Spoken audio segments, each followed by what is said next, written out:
Hello there everyone, welcome back to another session. Hope you're all doing well. In our today's video, we're going to discuss a very useful concept called the dynamic stairs.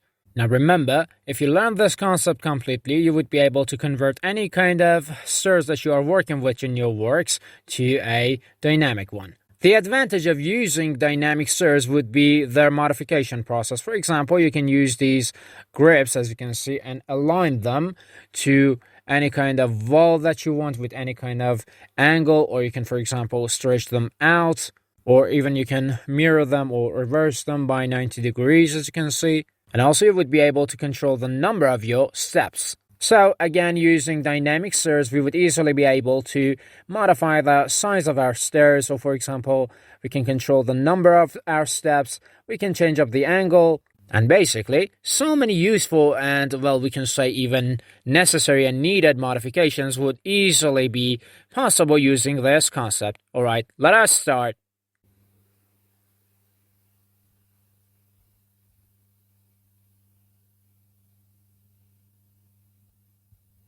Alright guys, to start our work, I'm going to go ahead and open up a new tab or a file, then type down UN.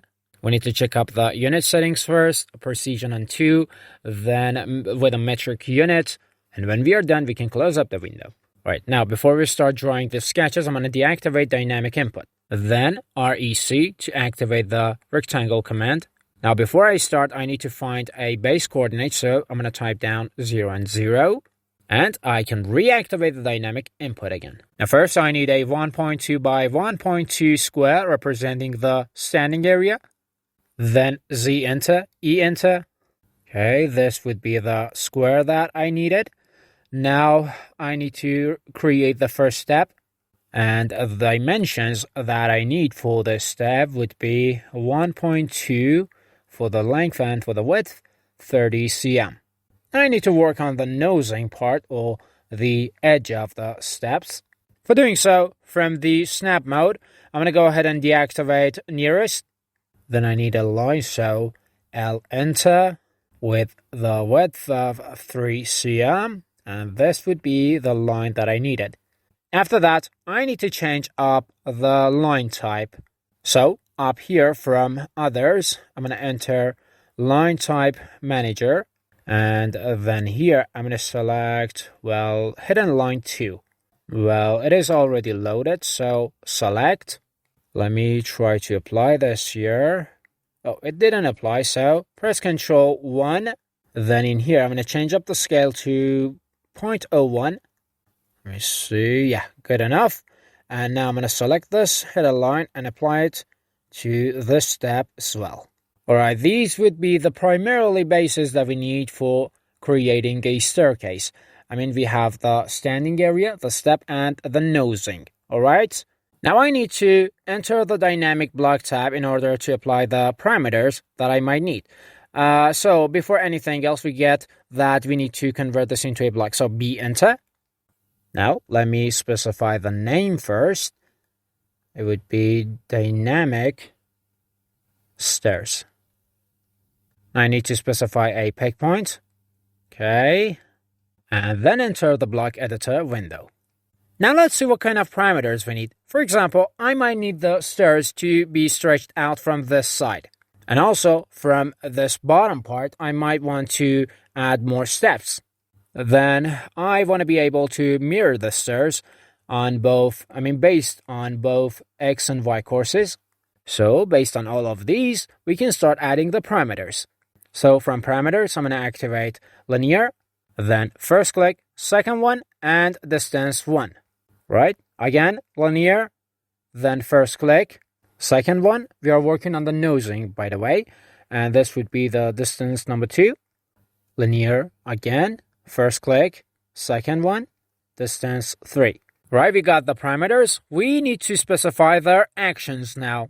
However, before we start doing that, I'm going to go ahead and select the parameters first. Then I'm going to press Ctrl 1 to open up the properties. Then in here, I'm going to set up the number of the grips on 1. This way, the modifications will only be applied on one side. For example, the stairs won't be stretched out in both sides. And also, if we don't do this, the actions, when we add the actions, they might not work properly enough. And yeah, now it is time to start specifying the actions. The first action that I need would be stretch. I want to be able to stretch the stairs to the right, more precisely on the x-course. So activate stretch, select the parameter, then click on the grip that we want to use for this command.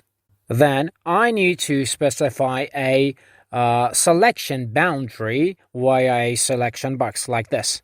Right, then after specifying the boundary, I need to start selecting them. Okay, after I'm done, I'm going to go ahead, press enter, and the action would be specified on the parameter. Now close block editor, save the change. I'm going to go ahead and test what we've done so far. Let me see. All right, here we go. As you can see, the stairs are being stretched out quite easily. Let's go back to the block editor again. And yeah, basically this would be the process that you need to take for applying the parameters and then their actions on the blocks. Okay, so far we've added a stretching parameter and its particular action. We're not done yet though. I mean, we still need more. For example, I want the stairs to be, well, let's say to be symmetrized based on a 90 degrees angle. For that, I need a flip command. So activate the command first, and then let's say I want the command to work based on this diameter first. I mean by 90 degrees based on this diameter. And also one more time, this time in reverse based on this axis. So in fact, we need two flip commands. I'm going to set up my first flip parameter somewhere in between these two vertices. Hold shift and right click. Select mid between 2 points. Now first point, and then the second one. Now I have a midpoint here that I can use for setting my parameter line. Now I can click here to set the parameter. This would be the first one. I mean, my first flip on this course. Now let's work on the second flip, which as I said would be based on this axis. So once again, hold shift, right click, select mid between 2 points. Now specify the points and get the midpoint in between them. And this would be the second parameter. And also I'm going to move this parameter a little bit towards the center point. Alright, now we have our flip commands or flip parameters as well. Let's go ahead and work on the next parameters, which would be the alignment parameters. So as always, first off, I need to activate the alignment command. And then from this point, I'm going to hold the shift to get a straight line. And just like this, I can specify the align parameter. Right, now one more time, this time upwards, hold the shift, and here we go. Okay, now we got our alignment parameters as well. Now we can work on the stretching parameters and also a parameter for controlling the number of the steps. I mean, we have already specified one stretching parameter, more precisely on this side. But we still need to do something else. What I need to do here is specifying a direction line. So, DO enter. Then, first one, 0. Second one, 0.1. This would be the center point. Now, I'm going to set this line up to this point. I'm going to activate polar tracking in order to lock the line on the 45 degrees angle. Now, mirror to get something like this, and just like this I would have a starting point and also an ending point for my stairs. And yeah, that is basically it. Let's move on to the rest of the parameters now. As I said, we already got one stretch command or one stretch parameter. We need another one on this course for controlling the steps, for example. So from action, select stretch. There we go. So now select this point. This stance or this direction, select the parameter point and then the selection boundary. I want this action to be applied on all of these parameters here. Okay. Enter. Now I have another action here. And I can select it here to find out the included parameters. And remember, guys, if I stretch my stairs from this side, for example, this parameter would move accordingly. Let me actually show this to you. See, the direction line is moving according to the stretching action. So let's see what we can do about this.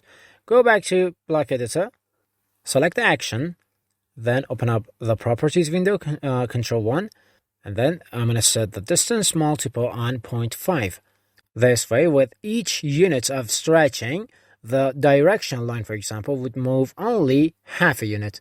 So we can say that the proportion in between these two movements would actually be half. Let me go ahead and show this one to you as well. If I move this, if I stretch this step like this, you can see the direction line would be set exactly in the center point. Okay, back to Block Editor and the rest of our work. So again, here activate stretch, then parameter distance number 2. Select the point parameter, then the selection box or the stretching box towards down, and then select the parameters that you want to include in this action. Just like this action would be applied as well. Now, again, this time for this side, select the parameter and also the selection box, and then the items or the included parameters. More precisely, the alignment and the flip parameter. Right, now press enter and this would be the next action. So our first action, first stretch would be here. Was here, I'm sorry. And the second one was on this side and it included these items. Right, now once again, open up the Properties window. And again, we need to set this on 0.5. to control the proportion, just like what we did before. The next thing that we need to do here would be controlling the reproduction of the steps, so we need an array parameter here. So from action, select or activate the array command. Our parameter would be distance number 3, then select the object, this boundary, press enter. The distance or the needed gap would be 30 cm. Oh, actually, another important point. Select distance number 3 and press Ctrl 1. And then in the Properties tab from Value Set, set the distance type on Increment. And this way, we would have a locked up gap each 30 cm. In other words, it'll automatically divide everything 30 cm by 30 cm. All right, moving on to our next parameter. Let's see. Well, this array parameter should actually include this direction line here, or this direction arrow as well. So in fact, I need another stretch, distance number 3, point parameter selected, then the boundary or the object. And afterwards, let's select the included items or the items that we want to include in this command, which would be the starting point, the donut, and then the direction line. And just like this, the command or the action would be applied as well. Okay, let's continue our work up here on these parameters. The flip parameters. We still need to apply the actions on these. So from here, select the action. Okay, specify to the parameter. And just like this, the mirror action would be applied here. Now again, flip, action, select object, and enter. Here we go. Another action is successfully applied. Now let's go back to our viewport and test the whole thing. We can start, for example, by stretching out the object on this side, like this. Then next up, let's add more steps. See? It is quite easy. Next, let's flip them. This would be upwards. This would be by 90 degrees. Or for example, we can change their direction. And you know what? Basically, anything is possible now. You just need to create your blocks and then specify the parameters and actions. For example, now let's align them here on this wall. As you can see, I can do this with any kind of angle that I want. And what else? Well, let's reduce the number of the steps this time. Why not? Or, for example, let's flip it one more time. Then after that, we can, for example, stretch it out again. Then once again, let's increase the steps. And let's try something else. I'm going to get a copy of this, move it here, and then, for example, I'm going to use this copy version this time for aligning it. Right, then we can reduce the steps one more time. And then afterwards, flip the staircase like this. So basically, guys, dynamic stairs is a very useful concept that you can easily use for creating many different forms of stairs and using them in your projects. And yeah, we are done, everyone. I hope that you have enjoyed our session and that you have found it beneficial and actually use it in your own works and projects. And again, just remember, you just need a few steps like create the block, add the parameters, add the actions, and you're basically done.